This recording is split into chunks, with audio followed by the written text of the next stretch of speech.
김구와 이승만 궁금하다고요? 저는요, 김구와 이승만에 대해서 제가 항상 말씀드리는 관점이 있잖아요. 저는 모든 거를 자유의 관점으로 해석하잖아요. 저는 자유시장 경제의 관점으로 해석하니까 김구와 이승만에 대해서 평가 내리는 관점은 간단합니다. 자유시장 경제.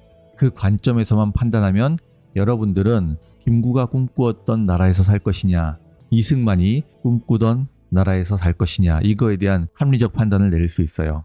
역사 교육이 완전히 잘못됐죠. 김구는 마치 통일을 위해서 자신의 모든 것을 바친 민족 애국자인 것으로 그렇게 포장이 되어 있죠. 제가 왜 포장이라고 말씀드리는지는 뒤에서 설명드리도록 하겠습니다. 김구는요, 김일성의 통일 전선 전술에 철저히 이용당한 사람이죠. 김일성 저작선집을 보면은 여러분들이 그 내용을 알 수 있을 거고, 제가 뒤에서 김구가 김일성을 독대하면서 어떤 이야기를 했는지를 말씀드리겠습니다.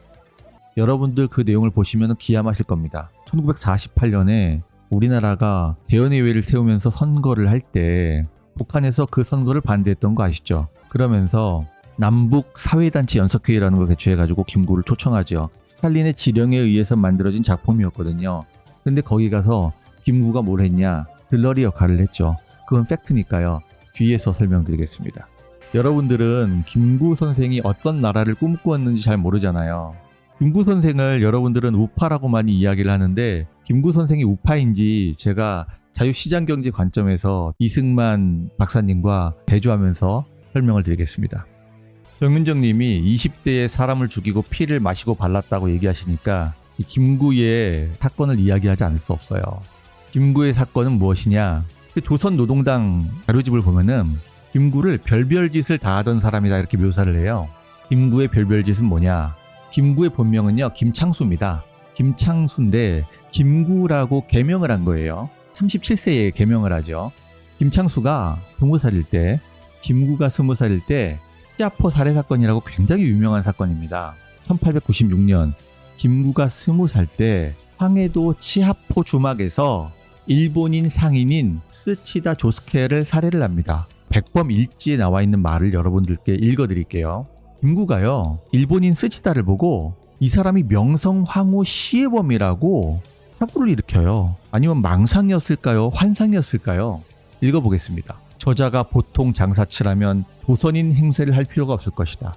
일본인이 조선말을 쓰면서 조선인 행세를 하고 있는 것처럼 보였던 거야, 이 김구한테는. 그러니까 김구는 그 20살의 나이에 내가 명성황후 시해범을 죽여야 된다는 망상을 하고 있었던 거예요. 그래서 시아포 주막에서 일본인 한 명을 봅니다. 그렇다면 혹시 저 사람이 명성황후 시해범이 아닐까? 공범일 수도 있지. 공범이 아니라도 외놈은 우리 민족의 독버섯이다. 나는 칼을 집어들고 외놈을 머리에서부터 발끝까지 마구 난도질을 했다. 피가 샘처럼 용솟음쳐 마당에 흘렀다. 나는 손으로 피를 움켜 마시고 얼굴에다 쳐발랐다. 이게 백범일지의 내용이에요. 김구가 일본인 스치다 조스케를 무고하죠. 무고한 상인입니다. 이 상인을 명성황후 시해범, 일본인 장교라고 망상을 일으켜서 이 스치다를 잔혹하게 죽이죠. 그리고 스치다가 가지고 있는 모든 돈을 털어요. 그리고 이 시신을 강에 유기를 하죠. 그래서 이 무고한 일본 상인을 잔혹하게 살해한 죄로 사형 선고를 받습니다. 1898년 3월 19일에 탈옥을 하죠. 그리고 이후에는 중국으로 망명을 하게 됩니다. 이 이야기가 김구를 킬구라고 부르게 된 그 유명한 치아포 살해 사건이죠. 정윤정 님이 김구 20대의 사람을 죽이고 그 피를 마시고 발랐다고 점점점 이렇게 말씀하셔가지고 말씀드렸고요. 윈지일님 말씀하시는 것처럼 이 사람이 일본군 장교라고 망상을 한 거예요. 망상을. 일본군 장교가 아니라 평범한 상인이었습니다. 평범한 상인이었어요. 그 이후에 독립운동을 하고 있던 임시정부의 강요였던 김립을 살해한 사건도 유명하죠. 나중에 기회가 되면 별도로 김구에 대해서 자세히 이야기하는 그런 시간을 가질 수도 있을 겁니다.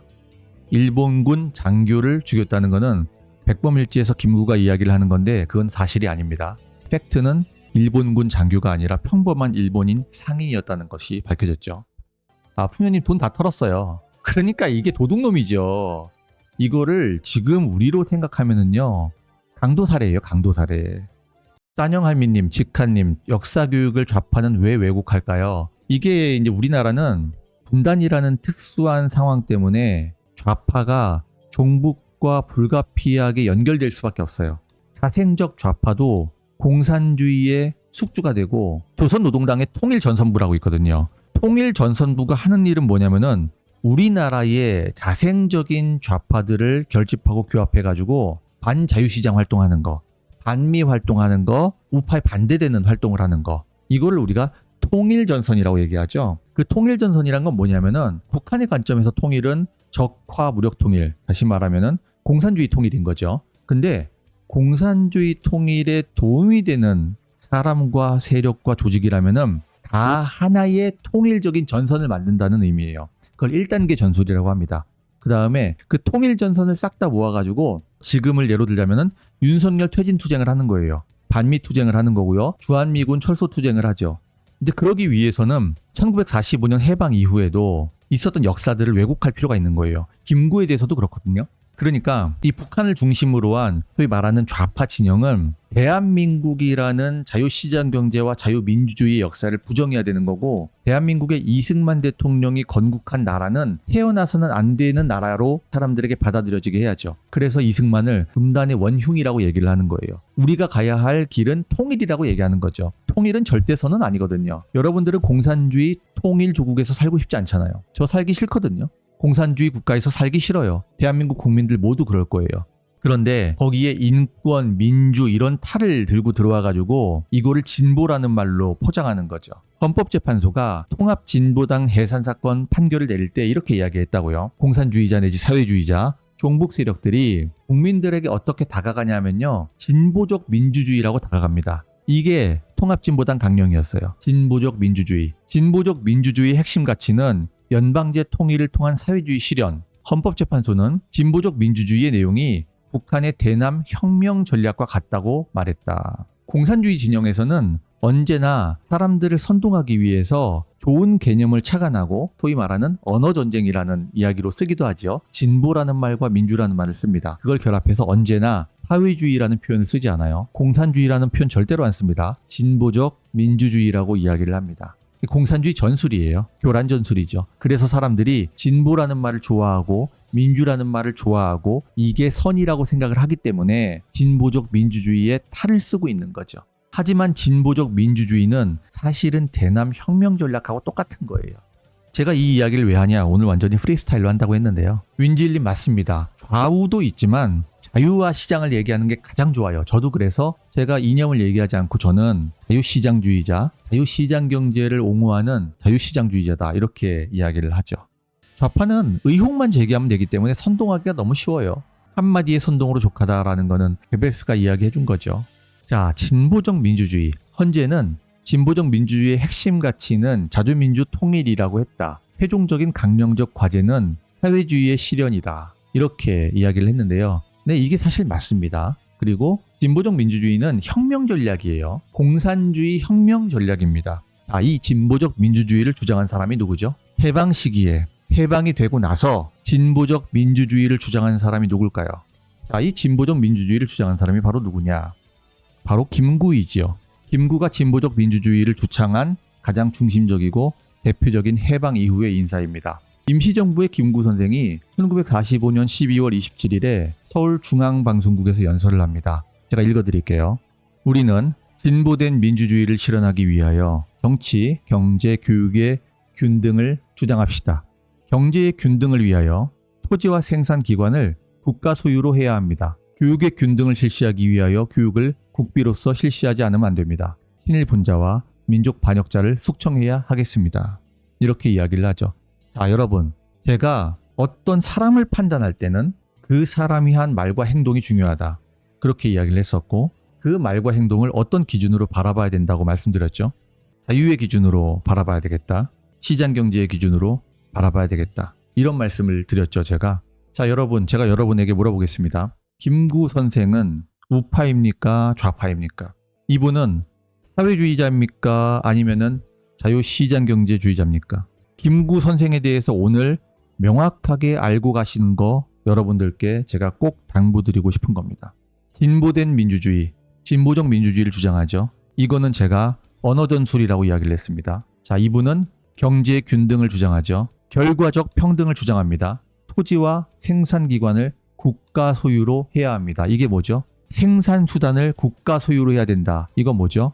기업의 생산수단을 국가 소유로 해야 된대요. 이게 자유시장 경제입니까? 사회주의입니까?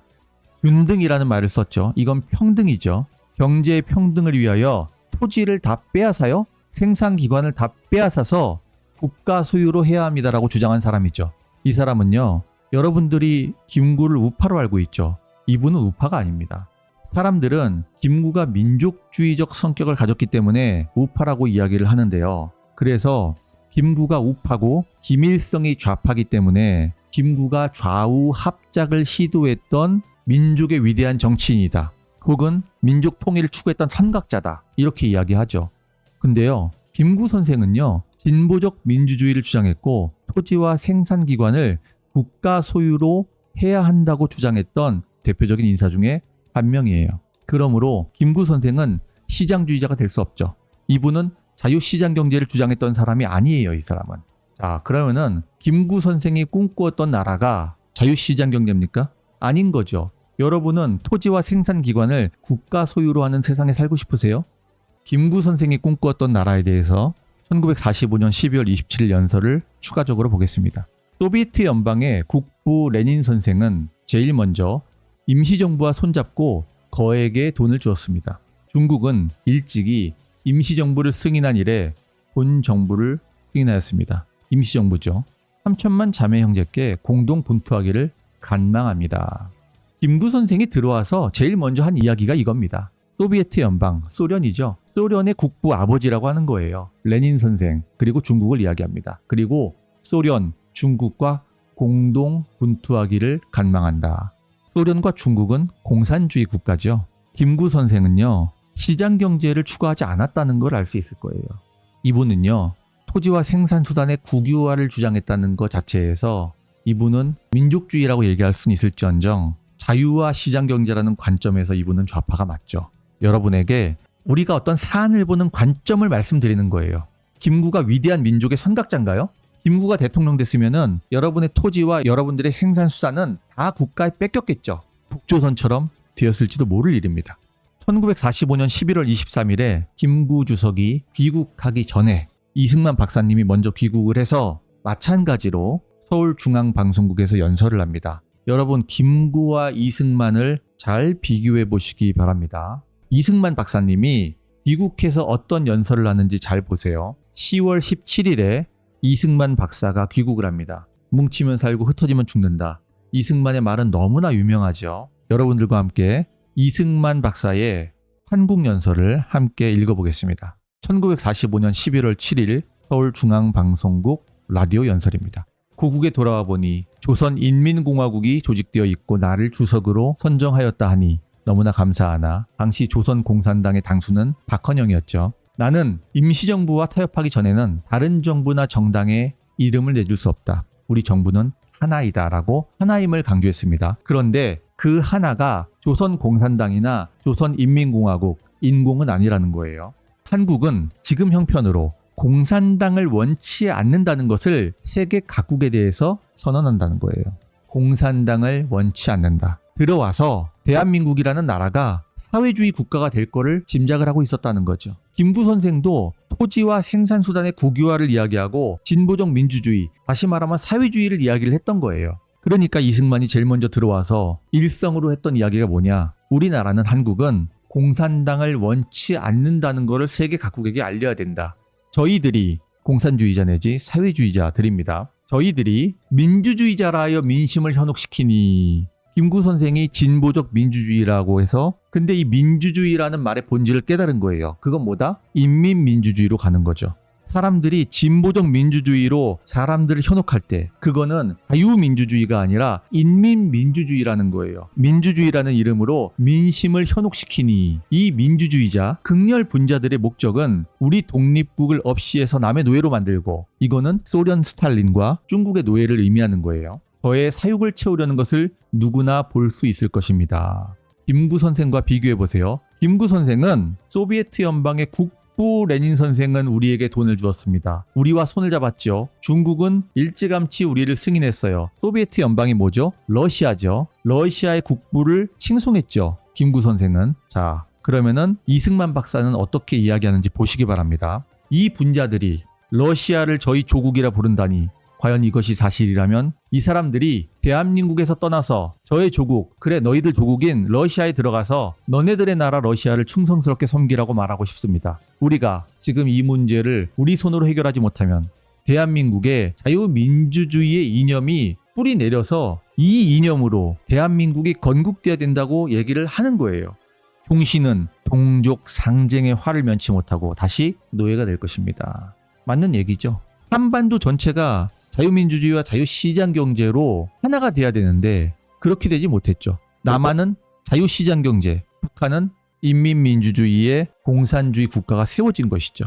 결국에는 동족 상쟁의 화를 면치 못했다는 예언이 맞았던 거예요. 6.25가 일어났죠. 여러분, 이승만은 1945년에 이념이 자유민주주의와 시장경제로 통일되지 않는다면 결국에는 전쟁이 일어날 거라고 본 거예요. 일본이 미국을 쳤던 태평양 전쟁도 저펜 인사이드 아웃에서 예언을 했었죠. 그거에 대해서는 이전 강의에서 말씀을 드린 적이 있습니다. 자, 그러면은 제가 김구와 이승만을 여러분들에게 비교하는 겁니다. 여러분들은 김구의 나라에서 사시는 게 맞겠습니까? 이승만의 나라에서 사시는 게 좋겠습니까? 김구는 러시아와 중국과 손을 잡고 공동 분투를 한다고 이야기를 하죠. 이승만은 러시아를 너희들의 조국이라고 부른다면 대한민국을 떠나라고 이야기합니다. 떠나서 러시아 공산주의를 충성스럽게 섬겨라 이렇게 얘기합니다. 나가, 너네들 북이 그렇게 좋아? 북으로 가. 이 이야기하고 똑같은 거죠. 북을 추종하는 사람들은 북으로 가라고 이야기하고 싶어요. 왜 북으로 안 가죠? 민주라는 이름으로 민주당을 만들어서 그 안에서 기생하는 숙주들이 있죠. 종북 숙주들이 있어요. 북으로 가세요. 이 이야기를 하고 싶은 겁니다. 제가 얘기하는 게 아니라 이승만 대통령, 이승만 박사님이 얘기하는 거예요. 북이 좋고 러시아가 좋고 공산주의가 좋으면 북으로 가면 되죠. 대한민국에 기생해가지고 여러분들이 내는 혈세를 가지고 특히 국회의원들 호가호위하지 않아야 된다는 겁니다. 임시정부 주석이었던 김구 선생이 꿈꾸었던 나라는 자유시장경제가 아니었다는 거예요. 제가 오늘 여러분들께 김구와 이승만에 대해서 이야기하고 싶은 거는 바로 이겁니다. 여러분들이 아이들에게 김구를 이야기를 해줄 때 김구가 어떤 나라를 꿈꾸었는지 그 기준을 정확히 이야기하자. 이승만은 어떤 나라를 우리에게 주었는지를 이야기하자. 그 당시에 우리나라의 이념 지형이 어땠죠? 해방 당시 사회주의 지지율이 70%였죠. 사회주의를 지지하는 사람들이 70%. 김구마저도 토지와 생산수단의 국유화를 사람들에게 이야기하고 선동하던 그 시절 1946년 여름에 미 군정에서 여론조사를 했는데 사회주의가 70%, 자본주의를 원한다는 사람이 13%밖에 안 됐다는 거예요. 이런 척박한 곳에서 이승만 박사님이 자유시장경제와 자유민주주의를 주창했다는 거죠. 그 자유시장경제 국가를 건설하기 위해서 남한이 총선거를 해가지고 재헌의회를 만들어야 된다. 그 의회는 자유시장경제다라고 이야기를 했던 거예요, 여러분.